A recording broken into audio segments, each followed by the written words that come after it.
This is BS I had to put up with from the avoidant. She had an older daughter who had, we'll call it some issues with food. I remember I used to go into my pantry and I'd get some Oreos. I look like a guy who likes him an Oreo. I would open up the package and I would see a bunch of split in half Oreos. Now, I'm not saying like an OCD thing or anything like that. I'm just like, why would I want to eat a cookie that somebody took in their hands and broke in half? And it would be a whole Oreo container of split in half Oreos.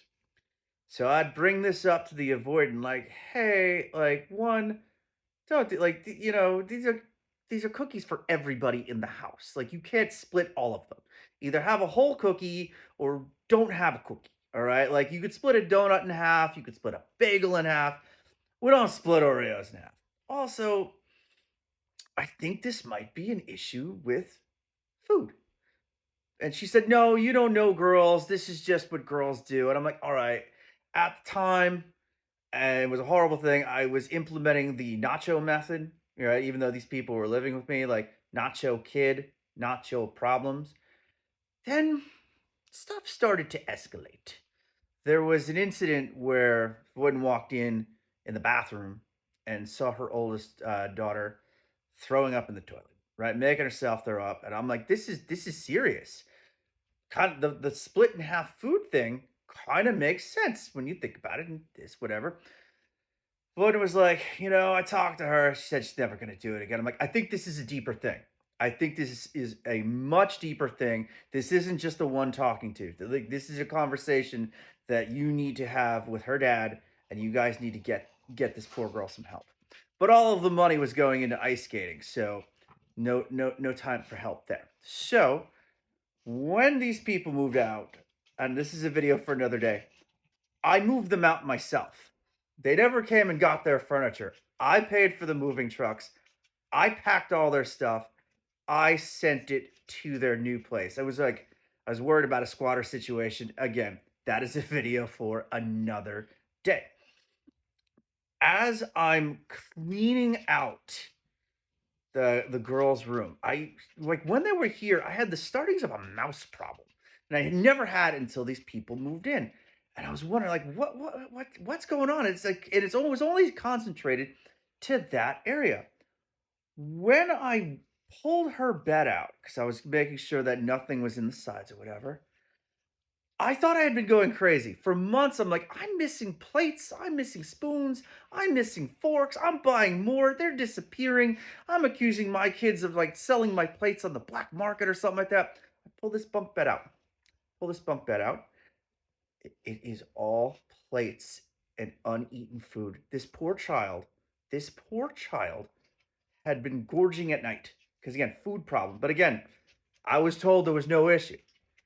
As I'm cleaning out this room, I also found journals of her laying out, laying out um, how she would eat in front of people to kind of throw people off of the scent, but how you then go to the bathroom, do whatever she had to do and call it a day.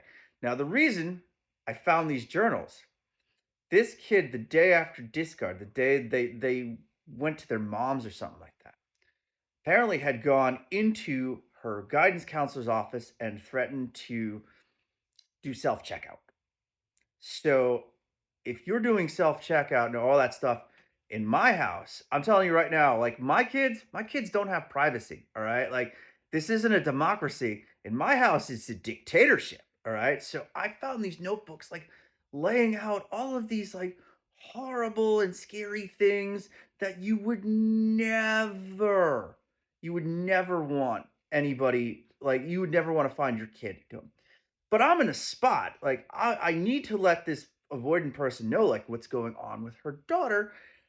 But like again, like nacho kid, nacho problems. So as I'm packing up the stuff, I take those journals and I put them in the mom stuff and the avoidance stuff so she would find these journals.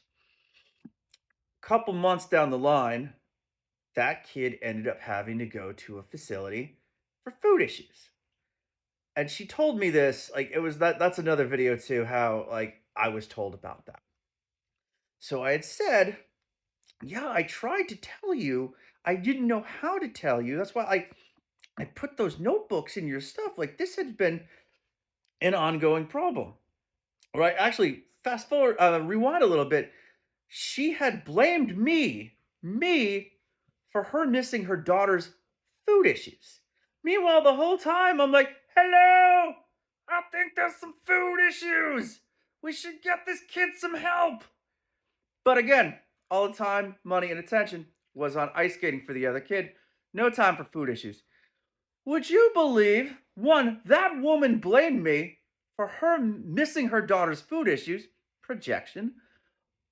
But here's the part that's great.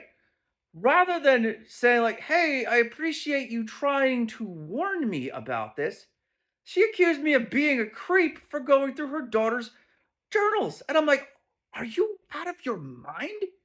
If this were my kid and I somebody found this information, I'd want them to tell me in any way they could. This is cuckoo banana sauce." So, yeah, let me know if you've ever had to deal with crap like this. But yeah, this is crap I dealt with. Follow for more cool stuff at the store.